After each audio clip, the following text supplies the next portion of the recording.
E aí, pessoal, aqui é o Elias, estamos de volta para dar continuidade à nossa discussão sobre o segundo reinado.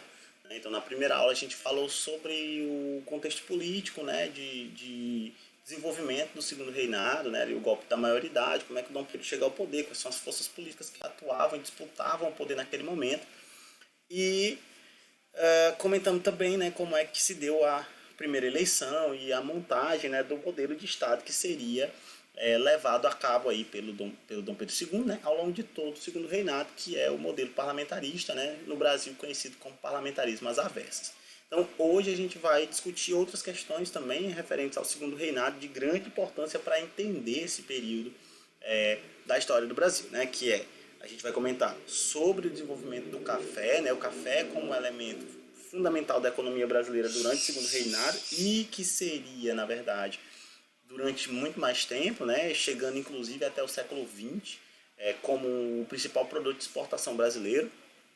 E também vamos comentar sobre os conflitos, né, que o Brasil ele acaba se envolvendo aí, no caso, a Guerra do Paraguai em específico, lá na década de 60, tá bom? Então, é muito importante fazer a leitura, né, a leitura atenciosa, é importante fazer anotações, as anotações ajudam, né, a clarear aí as ideias, e não deixem de enviar as dúvidas de vocês, não pense duas vezes antes de enviar a dúvida, manda para mim, que eu vou responder assim que possível e a gente vai dialogando para que esses conteúdos fiquem bem trabalhados aí, bem claros na cabeça de vocês, tá? Então vamos lá, para a gente poder dar continuidade, certo? Então vejam só, pessoal, o Brasil, né, durante toda a sua história, né, teve de alguma forma atrelado a algum tipo de produto agrícola, né, com exceção do período ali colonial, em que você vai ter a extração do ouro, né, como um dos principais produtos extraídos aqui da colônia. A maior parte da produção assim, econômica brasileira, né, teve atrelada aos produtos agrícolas. O Brasil, né, sempre foi um país agroexportador, né, isso é fato, e ainda é, até hoje. Então, a história do Brasil é marcada, né, por vários produtos agrícolas que se tornaram produtos importantes na economia. E aí tem açúcar, tem o algodão, né, e enfim, outros. Hoje a gente tem a soja, né, que é um produto importante e tal. E durante o Império a gente vai ter o café, com mais, claro, né, com mais ênfase ali durante o segundo reinado. Né? Então o café ele passa a se tornar um dos principais produtos já no início do século XIX e lá na segunda metade do século XIX, principalmente a partir de 1840 e mais ainda a partir de 1860, o produto ali mais forte da nossa economia, né? Então, por isso que é muito importante a gente pensar o café. Inclusive, só para você ter ideia da importância do café no Império Brasileiro, o, a bandeira a bandeira do Império, né? Que é muito semelhante à nossa, só que tem o símbolo imperial na frente, né? A coroa do Império.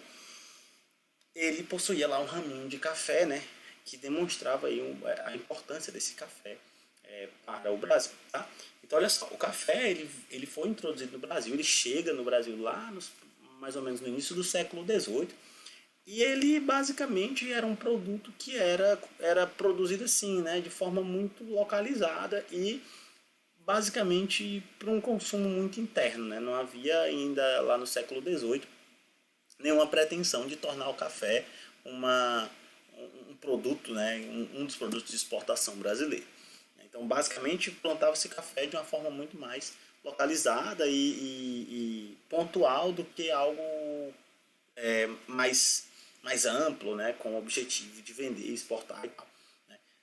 Só no final do século XVIII é que esse café começa a ganhar espaço. E aqui é muito importante a gente lembrar que a gente tem vários produtos, os produtos eles são comercializados, então você tem que pensar que eu estou dizendo aqui, eu vou dizer aqui, né, que o café ele se torna o principal produto da economia brasileira lá no século XIX, na segunda metade do século XIX, sim, mas isso não significa dizer que não existiam outros produtos secundários, produtos que tinham também grande importância na economia brasileira, mas que, claro, né, o café ele acabava se sobressaindo em relação aos demais. Então, assim, o açúcar, né, no caso a cana, o algodão, o cacau, né, são alguns produtos que foram amplamente comercializados também. Então, assim, o desenvolvimento do café, né? A ascensão do café ela também está ligada, por exemplo, à queda do mercado de açúcar, né? A concorrência do açúcar, por exemplo, o estadunidense, desculpa, o açúcar do Haiti, o algodão lá dos Estados Unidos, isso começa a fazer concorrência, né, com esses outros produtos que eram já comercializados pelo Brasil. Então, assim, você vai ter uma queda dos preços desses produtos no mercado internacional. Então, é dentro desse contexto, né, de queda do açúcar, né, de concorrência com algodão, né, que a região do Nordeste plantou muito algodão, mas concorria com algodão que era produzido lá nos Estados Unidos, né, o açúcar que era produzido ali em Pernambuco, Bahia e tal, começa a rivalizar com o açúcar das Antilhas, né, que é ali o Haiti, aquelas ilhas ali da América Central. Então, isso fazia com que, aos poucos, o café começasse a aparecer como um produto de grande importância. Então, já no final do século XVIII, o café, a produção de café, ela deixa de ser aquela produção incipiente, começa a ser ampliado, né? Então, aos poucos, essa produção começa a crescer. Agora, antes era voltado para um consumo muito mais localizado, interno, né, pontual. Agora ele começa a ser produzido de uma forma mais ampla, que visava atender o mercado interno e também o mercado externo. Ainda não com a proporção que ele vai assumir lá em 1860, mas já aumentava ali a quantidade, né, as das lavouras, a quantidade de café que começava a circular no Brasil, e também aos poucos o Brasil começava a exportar esse café que começava a ser produzido. Tá? Ó, no segundo reinado, né, no começo, lá já na década de 40, você já tem o café já representando uma boa parcela da produção brasileira.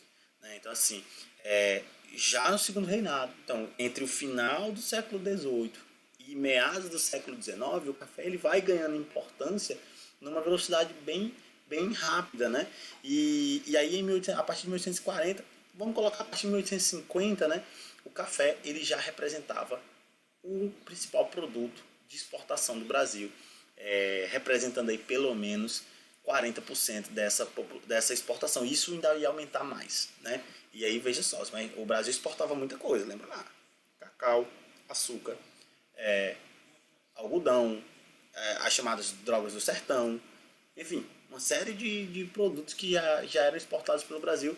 E de todos esses produtos, o café era aquele que possuía o maior bolo aí, né, que representava o maior bolo dessas exportações. Né? A expansão do café está ligada principalmente às condições que permitiram, né? E aí isso vale tanto vamos dizer assim, para a primeira fase do café ali, que é a região do Vale do Paraíba, que foi, né, ali entre 1840 e 1860 assim, o principal centro de produção do café, né? E também depois aí, em referência ao Oeste Paulista, que também, né, vai trazer condições favoráveis para a produção desse café. E quando eu falo condição favorável, eu estou falando de quê? De abundância de terras, então era preciso ter muitas terras, né, para a produção. Então, até porque o modelo de produção, a gente vai já ver, o modelo de produção adotado pelo café, né, pelos cafeicultores, ele vai ser muito parecido com aquele modelo adotado pelos produtores de açúcar, os senhores de engenho. Então, quer dizer, para poder aplicar esse modelo, né, que envolvia aí grandes propriedades de terra e tudo mais, era preciso um espaço, né, em que fosse possível plantar e ampliar esses espaços de plantio, né, que dariam origem a esses latifúndios. Né? Ao mesmo tempo era preciso de disponibilidade de mão de obra, então era preciso uma mão de obra em grande escala, né, para poder plantar, colher e beneficiar esse café, né, até que ele pudesse ser exportado. Bem como também era preciso um solo fértil e condições climáticas fundamentais. Né? E, claro, né, sem dúvida, era necessário que aos poucos, né, esse mercado ele começasse a se ampliar. Então, tudo isso, né, foi se encaixando aí, literalmente, né, dentro desse processo. Então, quer dizer, já a partir do século XIX como um todo, você vai ter, né, um aumento bem acentuado da demanda pelo café no mundo de maneira geral. né? Então o café ele vai ganhando espaço e essa demanda ela vai aumentando ao longo do século XIX. Então chega em meados do século XIX o Brasil estava exportando já milhões de quilos de café, né? Então quer dizer, você vai ter uma produção realmente intensa, né, que vai envolver muita mão de obra. E aí essa mão de obra, no caso do Brasil, né, ela vai ser principalmente de origem escravizada, né? Então quer dizer, os cafezais, né, foram locais de utilização da mão de obra escravizada. No caso aqui, tanto na região do Vale do Paraíba como também na região do Oeste País, do Oeste Paulista, você vai ter uma condição climática e terras favoráveis para esse cultivo, né? Então, quer dizer, o café ele encontra, né, essas condições que permitem o seu desenvolvimento, né, e o crescimento desse produto como um produto de exportação brasileira, né? Então, quer dizer, ó, até 1860, o Vale do Paraíba ele era o centro dessa produção. Só a partir de 1860 que o Vale do Paraíba vai começando a perder a sua centralidade nesse processo, dando espaço ali para o que seria o Oeste Paulista, e aí esse Oeste Paulista vai se tornar, né, ao longo de todo o segundo reinado e também ao longo da República, o principal centro de produção econômica, né, do café, de onde vão vir, vamos dizer assim, a elite política, né, tanto do segundo reinado como também do início da República, que são os cafeicultores, né, os chamados barões do café, né, que vão ser aí uma burguesia que enriqueceu graças ao negócio do café, né? Então, como eu falei para vocês, a produção do café ela segue o modelo que foi aplicado nas lavouras de cana do Nordeste, né? Quer dizer, baseado na monocultura, então a produção de um único produto, no caso o café, fundamentada também na propriedade de terra, né, latifundiária, então quer dizer, em grandes propriedades, gigantescas propriedades de terra, né, o latifúndio, usava, né, de forma irrestrita a mão de obra escrava, então os cafezais vão ser centros assim que a mão de obra escrava ela foi amplamente utilizada em todo o processo produtivo, então desde do plantio, a colheita e a produção, né, o beneficiamento do café, e tinha uma produção cada vez mais voltada para o mercado externo, né? Então, quer dizer, então, se o café ele alimentava também o mercado interno, mas a sua produção ela era principalmente voltada para o mercado externo, né? Que era quem comprava principalmente esse volume cada vez maior de sacas de café e tudo mais. Então, quer dizer, ao longo do século XIX, o café brasileiro vai se tornar, né, um artigo realmente vamos dizer assim, cobiçado, né, pelo mundo de maneira geral. Tá? Então, olha, a partir de 1860, o centro produtor ele se desloca, né, lá da região do Vale do Paraíba para a região do Oeste Paulista, e é lá que esse centro ele vai se estabelecer, né, vai se consolidar, e de lá você vai ter, né, um crescimento ainda mais acentuado desse café aí ao longo do segundo reinado. Então, olha só, lá surge, né, a elite que seria posteriormente a elite econômica e política da República, os chamados cafeicultores, também conhecidos como os barões do café, né? Então você vai ter uma série de proprietários, né, comerciantes de café que vão enriquecer muito, né? E com esses lucros que eles obtinham, né, das vendas do café e tudo mais, eles começam a implementar, né, um processo de modernização, de certa forma, de industrialização do Brasil de maneira geral, né? Então esses barões, esses proprietários, né, riquíssimos, começam a introduzir uma série de inovações técnicas, né, novas técnicas de cultivo, novas técnicas de colheita, passam a investir em indústria, a abrir indústria, né? Começa aí também um processo de industrialização. Então o café, né, os lucros que foram produzidos ali com o café foram fundamentais para o próprio desenvolvimento da industrialização do Brasil, né? Então passam a investir em indústria, a criar banco, a investir em ferrovia, né? Enfim, casas de exportação e outros setores urbanos, bem como também, pessoal, é importante que o desenvolvimento dessa nova elite, né, que eram os barões, ela também traz um processo de aburguesamento do próprio cenário nacional de maneira geral, né?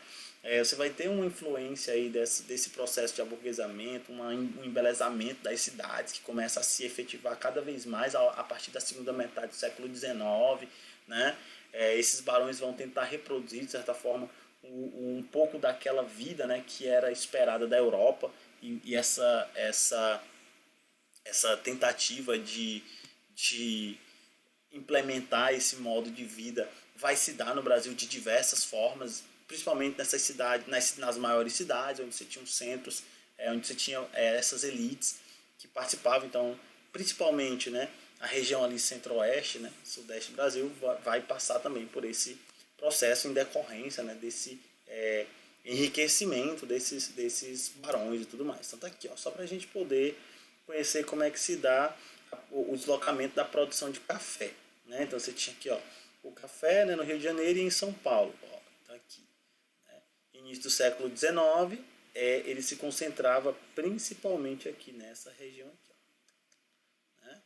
E aí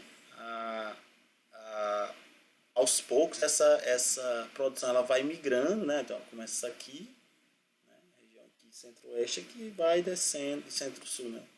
E aí vai descendo aqui, ó, em direção a São Paulo, e aí se estabelece principalmente nessa região aqui, ó, do chamado Oeste Paulista, né?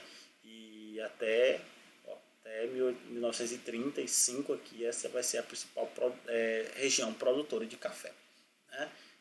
E isso, como eu falei, né, vai ali concentrar uma elite voltada especificamente para esse café.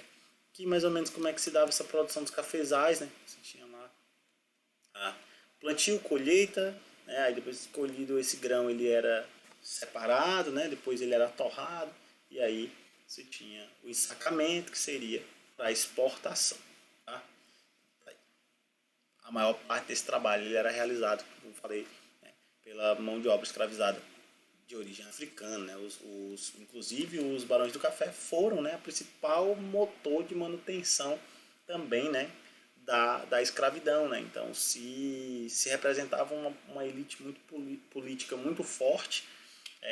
Esse foi um dos fatores também que fez com que o Brasil adiasse cada vez mais a abolição da escravidão, né? Então só lá em 1888 que seria abolido, e aí perdendo, né, o Império perdeu o apoio desses barões, né, que se sentiam aí, entre aspas, prejudicados pela abolição, inclusive vão se voltar, né, contra o Império, e aí já no ano seguinte o Império cai, tá, em 1889. A Guerra do Paraguai, pessoal, ela foi um evento muito importante, né, ocorrido entre 1864 e 1870, e ela envolve o Brasil, o Paraguai, a Argentina e o Uruguai. Ah, então são esses 4 países aí que estão envolvidos. E indiretamente envolve a Inglaterra também, né? Apesar de a Inglaterra não ter participado diretamente do conflito. Mas então, esses países eles disputavam principalmente o controle da região da Bacia do Prata, né? A Bacia do Prata é a região por qual passa o Rio da Prata, que ele passa pelo Mato Grosso, passa pelo Paraguai, passa pela Argentina, também passa pelo Uruguai, desembocando no Oceano Atlântico. Então era uma via de acesso ao interior, né, da América, bem como também da América do Sul, e também era uma via de acesso ao Oceano Atlântico, por exemplo, para esses países que não tinham costa, né? Por exemplo, no caso do Paraguai, por exemplo, né, a maior parte da sua produção ela vai ser escoada pelo Rio da Prata, justamente porque dá acesso ao Oceano Atlântico, a Argentina também, né? Por aí vai. Tá? Então, quer dizer, havia uma disputa bem intensa por essa região, né? Porque ela representava uma região importante. O Rio da Prata ele era um rio muito importante para essas 4 nações, né? Ou seja, era importante tanto para a navegação local como também para o comércio internacional. Por isso ele vai ser disputado. Tá? Falei, envolveu o Brasil, a Argentina, o Uruguai e o Paraguai. Basicamente assim, né? São vários os fatores que levam à Guerra do Paraguai. Um deles, o Solano, o presidente do Paraguai era o Solano Lopes, né? Ele chega ao poder e aí a partir de 1860 ele começa a querer, né, estabelecer ali o crescimento, né, do Paraguai, visava a tentativa de anexar alguns territórios locais próximos, e o que colocava receio na Argentina e no Brasil, que faziam ali fronteira com o Paraguai, e aí, né, o receio de que o Paraguai viesse a invadir esses territórios e tudo mais. E dentro desse processo, né, o Paraguai ele vai representar ali na região da Bacia Platina, né, uma força antagonista aos interesses do Brasil, aos interesses da Argentina. Né? Então, quer dizer, o Brasil ficava atento a todas as movimentações do Paraguai justamente por conta desse receio. Dentro desse processo, o Brasil, né, lá em 1860, a partir de 1864, entra numa disputa em relação ao Paraguai. Porque o Paraguai passava por um processo de guerra civil, em que de um lado você tinha o Partido Blanco, né, como era conhecido, e do outro o partido chamado de Colorado. Né? E aí o que acontece?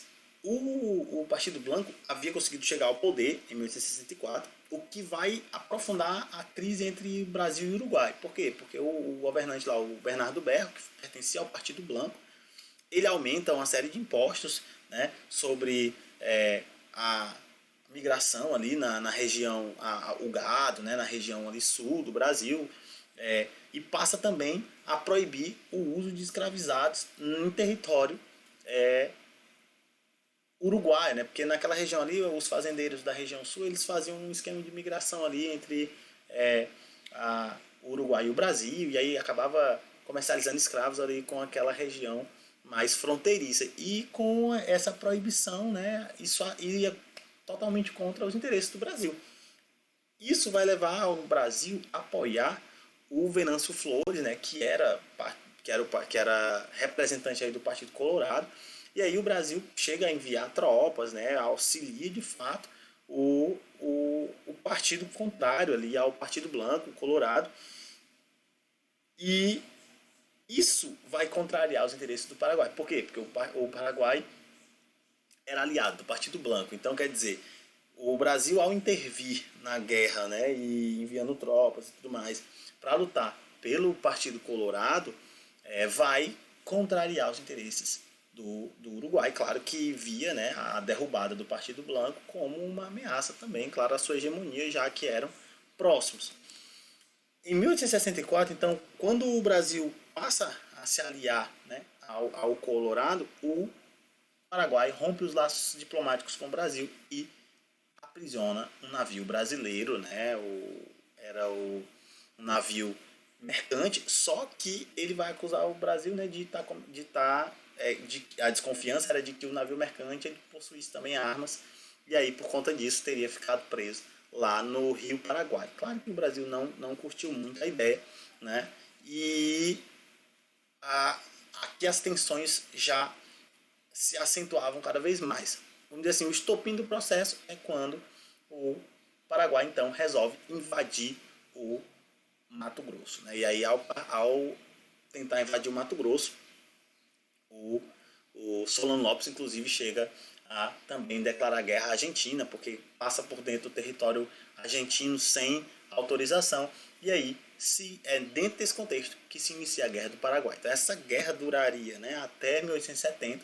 O Brasil já se aproxima da Argentina, né, justamente para tentar estabelecer uma aliança, e é nessa conjuntura que você vai ter a tomada do poder lá no Uruguai pelo Partido Colorado, que foi apoiado pelo Brasil. Então é aqui que se juntam a Argentina, Uruguai e o Brasil, né, num tratado que ficou conhecido como Tratado da Tríplice Aliança. Por isso a Guerra do Paraguai também é chamada de Guerra da Tríplice Aliança. E aí se junta Brasil, Argentina e Uruguai, e os três declaram guerra ao Paraguai, né? Então, basicamente, a partir de 1865 forma-se a Tríplice Aliança, e aí esses países vão numa ofensiva contra o Paraguai, né? Então, assim, o Paraguai ainda consegue resistir, né, por bastante tempo, até 1870. E assim, várias batalhas ocorreram, né? Em algumas delas o Paraguai consegue sair vitorioso, mas em uma grande parte delas o Paraguai é derrotado, né?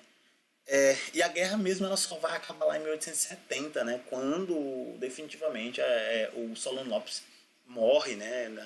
É morto, e aí o Brasil, a Argentina e o Uruguai saem vitoriosos dessa guerra. Vitoriosos entre aspas. Por que entre aspas, né? Porque mesmo esses países, assim, vão ter alguns benefícios? Sim, claro, né? o controle da Bacia do Prata, eles vão ganhar alguns territórios que antes pertenciam ao Paraguai, né, e tudo mais. Mas, por exemplo, no caso do Brasil, né, o Brasil ele sai bem endividado, né? Mesmo com a vitória, bem o Brasil estando do lado vitorioso, o Brasil sai bem endividado, né? Porque perdeu muitos homens, né? Investiu bastante na guerra. Então, quando termina a guerra, o Brasil estava devendo bastante. Aí o Brasil tem que contrair empréstimos para poder pagar essas dívidas. E aí acaba se endividando ainda mais, principalmente com a Inglaterra, né? Que vai ser a principal credora, né? Então, pensar em alguém que estava disposto a emprestar dinheiro para ganhar a dependência desses países era a Inglaterra. Então a Inglaterra acaba se beneficiando bastante em relação a essa guerra, porque basicamente todos os países terminam bem endividados. E a principal aliada financeira na América do Sul e que queria, né, se estabelecer como uma nação imperialista de grande importância era a Inglaterra. Então a Inglaterra vai acabar emprestando dinheiro para todo mundo aí e, claro, né, se beneficiando de uma série de vantagens em relação aos demais. O Paraguai basicamente está arrasado da guerra, né? A maior parte da sua população masculina foi dizimada. Aí os números variam, né? Entre 70% e 80% da população de homens morreu. A indústria que começava a se desenvolver, a grande maioria foi destruída durante a guerra. A ausência a queda demográfica leva a uma queda também na produção agrícola. Então, o Paraguai, a partir da década de 70, passou por muita dificuldade até conseguir se recuperar, né? Então, quer dizer, mas o fato é que a guerra, né, ela traz aí o que vamos dizer assim, um certo engrandecimento, principalmente para o exército brasileiro, né, que se apresentava agora então como um exército vitorioso e tudo mais, e modernizado e tal, né, mas com muitos custos. Dentro desse processo, o Brasil vai ter uma série de problemas após a Guerra do Paraguai e em decorrência da Guerra do Paraguai. Por exemplo, porque durante a guerra, lá em 1865, o Brasil lança a chamada campanha do alistamento voluntário, né? Basicamente, para os homens livres, né, que se voluntariassem para a guerra, o governo daria terras e tudo mais. E aos escravizados que se voluntariassem à guerra, o governo prometia a liberdade. Isso não vai acontecer e mais à frente vai dar um problema bem tenso quando a gente for falar sobre a queda do Império. Então, quer dizer, é uma guerra que trouxe muitos prejuízos, né? E de certa forma, poucos benefícios em relação aí ao Brasil. Tá aqui, ó, né, como é que funciona aqui a situação. Então, aqui é o Rio da Prata, tá vendo? O Rio da Prata tem acesso aqui à região Mato Grosso e tal, né? Cuiabá e tal. E aí ele passa por dentro do Paraguai, por dentro da Argentina e desemboca aqui, ó. Aqui, ó, na região aqui próxima aqui ao Uruguai, desembocando no Oceano Atlântico. Então aqui, ó, você vai ter a disputa, né, dos 4 países aqui pelo controle dessa região. Ó, o Paraguai invadiu, que aqui essas setinhas aqui são as rotas de invasão, né, das tropas paraguaias. Ó. E aqui é a tentativa de invasão do Rio Grande do Sul, então passando por dentro do território argentino, sem autorização, o que leva à declaração de guerra da Argentina contra o Uruguai, ou contra o Paraguai, e posteriormente, né, do Brasil e do Uruguai também. Tá? Então, isso aí. Aqui é uma representação da Batalha de Riachuelo, né? Então, uma das batalhas travadas aí pelo Exército Brasileiro e o Paraguaio. E aqui você tem uma imagem, uma foto retirada lá na cidade de Assunção já durante, né, depois que a cidade foi conquistada, né, que era o centro ali do governo paraguaio, então depois conquistado, então demonstrando os soldados brasileiros e os prisioneiros que foram feitos, né, ao longo da guerra. Tá? Então tá aí. Aqui o Solano Lopes, né, só para exemplificar. E ele está durante provavelmente aí essa foto provavelmente foi tirada antes da guerra, né, quando ele vai comandar as tropas e tudo mais. Então é isso, né? Eu espero que tenha sido claro. Se eventualmente ficou alguma dúvida, mandem para mim lá no Google Class, eu vou responder assim que possível, tá? Façam a leitura, façam as anotações e não deixe de mandar suas dúvidas. Então, muito obrigado por assistirem e até a próxima.